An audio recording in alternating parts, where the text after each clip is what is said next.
Alright, good morning. I wanted to do something a little bit different today. I thought I'd do like a morning podcast, just to put it up. So there's been a lot of issues with Fallout 76 so far. A lot of people saying releasing a buggy game, they didn't make many improvements from the beta. The beta's version, a little bug causing people on PCs to not be able to even play the beta. It crashes their system and they had to reinstall it. They try to come out with an update. It's a 50 gig update, almost as big as the game, and it just keeps coming. So here we have, of course, we're on, Kotaku.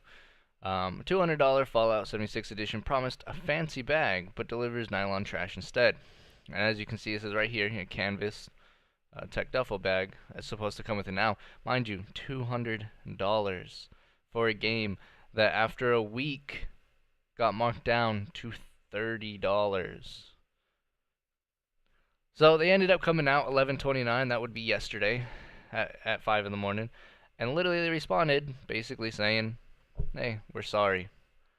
Um, they said pretty much show proof that of your purchase and they will grant you 500 atoms. Now, I'm not entirely sure what 500... Ah, there it is. It's right there. $5 of in-game store credit. There it is. So you paid $200 for something that wasn't a canvas bag. It's just a nylon cheapy junky bag. And they said, "Oh, we'll give you $5." So, keep reading here. Up top is a military-style canvas bag, and it was promised and is still advertised on the sites like Amazon. And here's what was sent out to fans.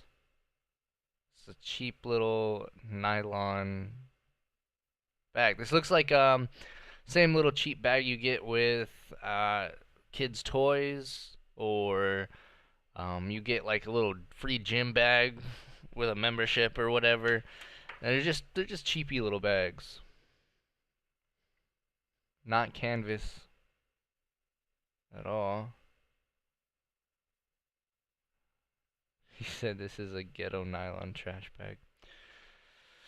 So cost and production issues happen all the time with collector's edition, ranging from things breaking to figures not turning out as expected to components straight up disappearing. So what's causing the problem here?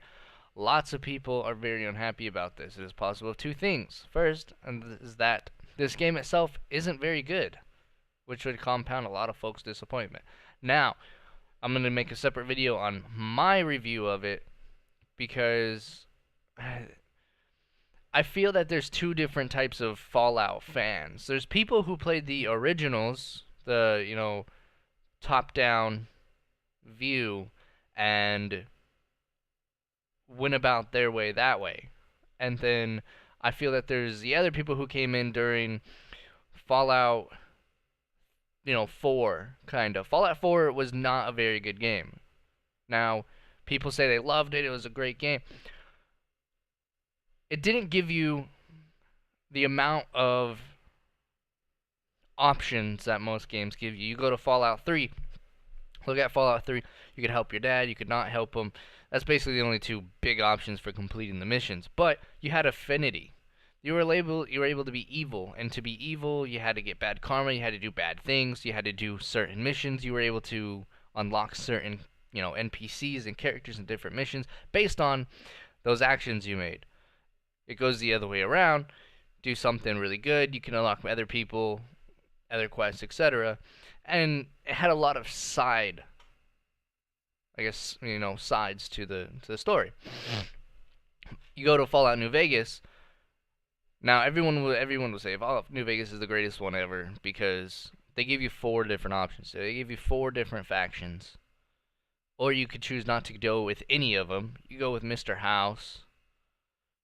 You had Enclave, Brotherhood of Steel. You had the gangs, Raiders, all of them. You could change them, and if you got the DLCs, they gave you even more.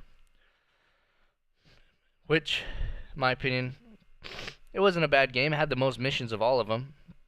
It still had karma. Now Fallout 4 didn't use a karma system. They used we didn't like that type of affinity. That you could only do with people that were traveling with you, which, I mean, it's kind of like leveling up your NPC follower, but didn't work very well. But so anyways, back to this. You know, there's two type of people out there. There's people who played the original, who sat down and they would read. I mean, you would read the terminals, you would read the notes. Now people are like, oh, that's just lore. I mean, it just seems like everybody is trying everything they can to make this game seem as terrible as possible. When really, it is what I expected from a Fallout game. It's what I expected from a Bethesda game. You know, when Oblivion came out, it was, $50, $60. When Skyrim came out, it was $60. When Fallout 3 came out, it was $60. When Fallout 4 came out, it was $60. So, all those games, too, that I just listed off were terrible in the beginning. The glitches were terrible. Now, you can go on YouTube right now and look up a video on Skyrim glitches before their first patch.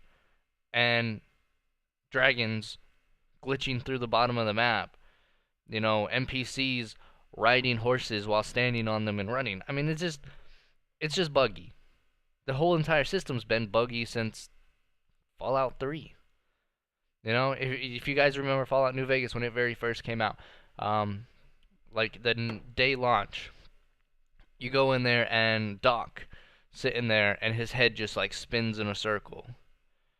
As I say, it's a Fallout game. It's a Bethesda game. It's gonna be buggy. It's gonna be glitchy. Now, some people are saying, "Oh, it's unplayable." I had the game since day one released for the PlayStation 4, mind you. I was able to play it. I got blue screened.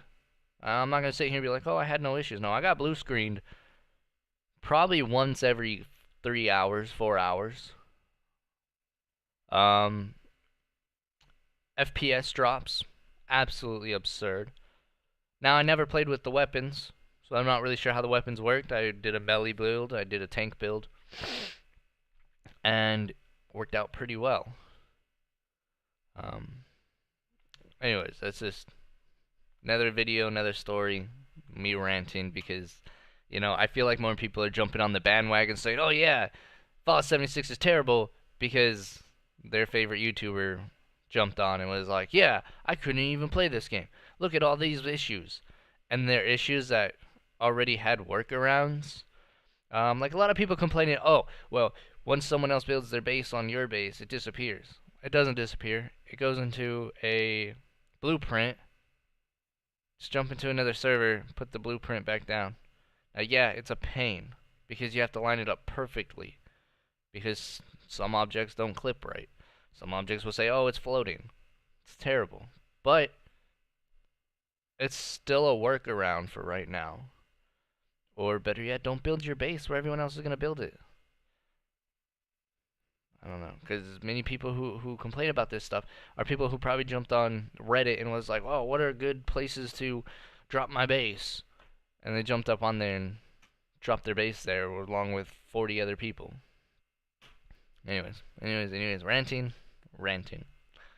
Second, though, is Bethesda's response. Fans complaining about the Switch are getting responses like, "I purchased a Power Armour Edition PS4, Australia. When I got home to open it, I discovered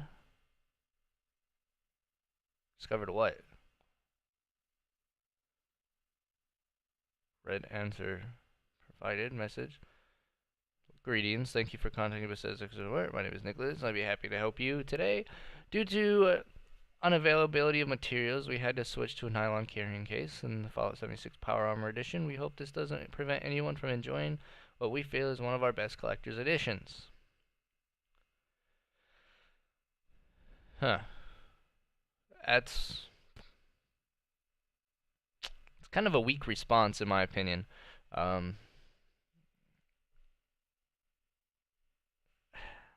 Due to unavailability of materials. we live in the 21st century. This is an American, I believe so. I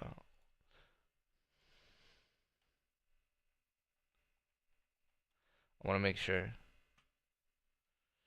Census, Southern Montgomery, Maryland, United States. Yeah, this is an American country, and saying they didn't have the the materials. That just seems a little bit too much for me. I mean, I love this game. I play it all the time.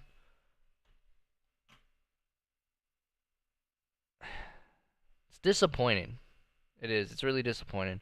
You can hear it in my tone, in my voice. Come on, guys. Come on. So Bethesda knew they were changing the bag and said nothing, offered nothing, but still released the game. And now that fans are complaining that they aren't getting what was advertised and what was paid for getting, an email that literally says, "We hope this doesn't prevent you from enjoying what we feel is one of our best collector's editions."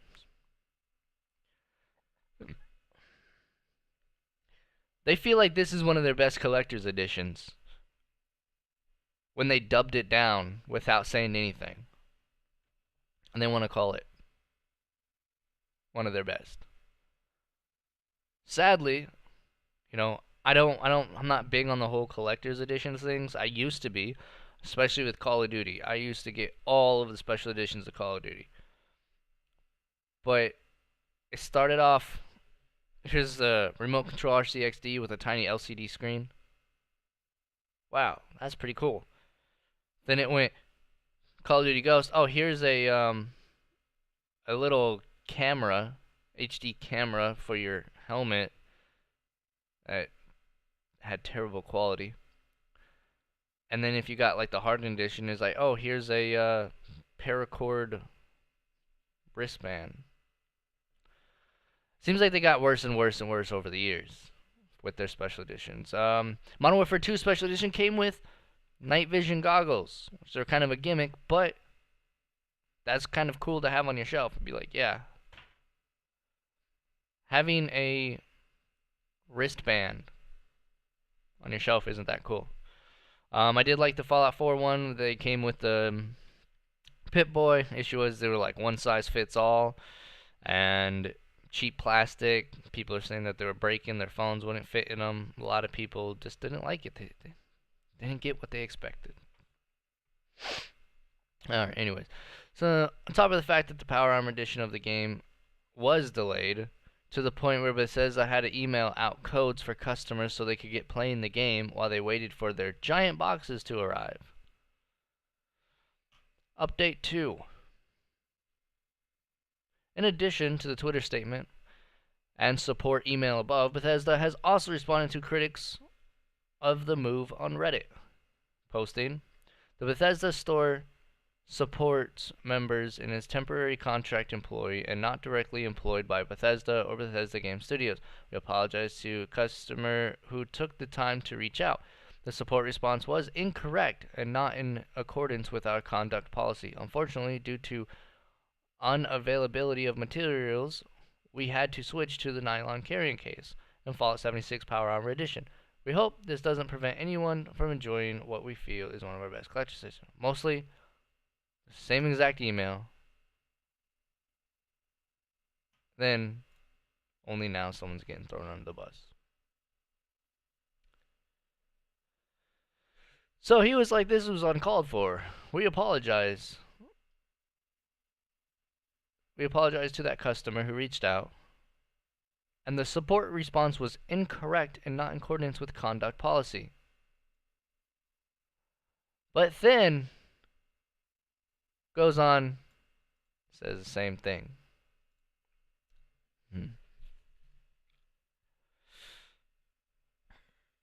Update 3. Now this is where I had to look it up. Ironically, 500 Atoms won't even buy you the Fallout 76 Postman skin that actually has a canvas bag. It costs 700. Oof. That's all I can say. That's a bit powerful. So I said 500 atoms, $5. You paid over $200 Now, I can't be like, oh, this is the difference, but it probably took them literally pennies on the dollar, maybe even $1, to build that nylon bag. And if they would have made it out of canvas, probably cost them a little bit more. But you're talking $200 for a quick 3D printed helmet, box, and a bag. You could get on Etsy and probably, I'm gonna do it because this is just to do it.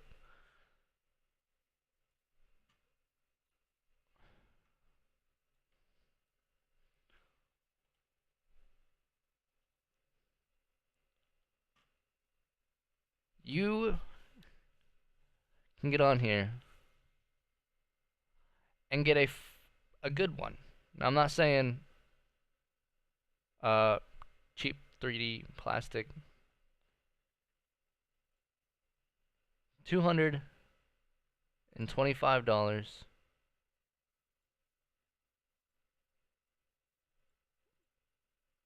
for a pretty good cosplay. Now, of course, you're like, oh wow, this extra $25 and then it doesn't come with a bag, but you get a really good helmet. So, how about Fallout canvas? You can get the Veteran Ranger canvas, NCR, which, in my opinion, and a lot of other people's opinions, is one of the greatest clothing that they have in the NCR Ranger suit. Wow, there's a canvas bag, $10, and it's not gonna be the greatest, but still canvas. I mean, all I can say is, come on, guys. You know,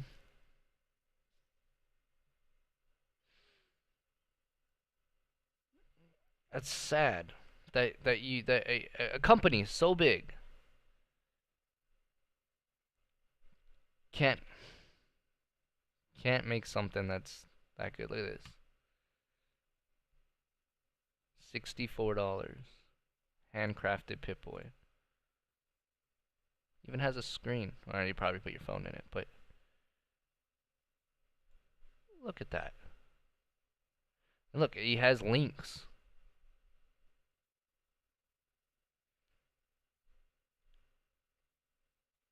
I don't know. But I will say this, if you did like the video, if you have anything to add to it, throw it in the comments. Hit me up on Facebook. Come